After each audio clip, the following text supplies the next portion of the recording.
Matapos ang ilang buwang agam-agam sa taripa ng Estados Unidos sa mga produktong Pilipino, may malinaw ng direksyon para sa Philippine exporters. Pag-uusapan natin yan kasama si Business News anchor Lois Calderon. Lois, ano ang ating weekly digit?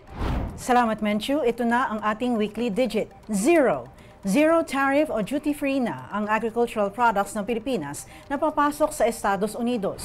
Yan ay ang nyog at byproducts nito tulad ng langis ng kopra, pinya, saging, kokwa, dried guava, mangga, mangosteen at iba pang produktong agrikultura.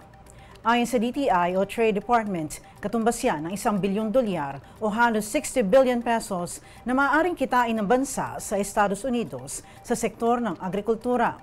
Ang exemptions ay inanunsyo ni US President Donald Trump sa isang executive order at naging epektibo nitong November 13. Matatandaan na noong Abril, niyanig ang trade partners ng Amerika ng malawakang reciprocal tariff policy ni Ginoong Trump.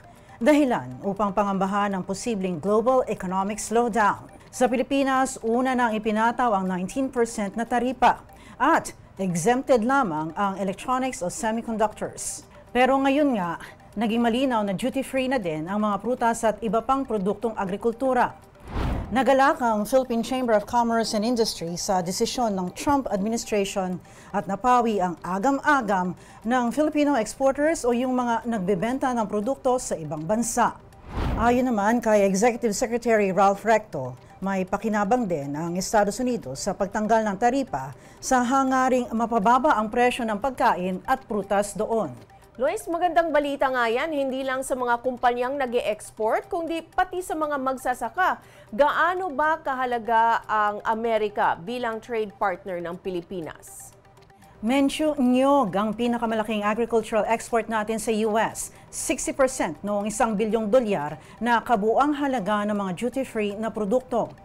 Ayon sa Philippine Statistics Authority, ang Amerika ang #1 export market nitong Setyembre. Sinundan ng Hong Kong, China, Japan at Netherlands.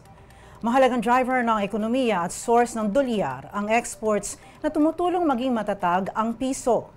Ayon sa economic team ni Pangulong Bongbong Marcos, tuloy ang negosasyon sa Washington para sa mas mababang taripa sa iba pang produktong Pilipino.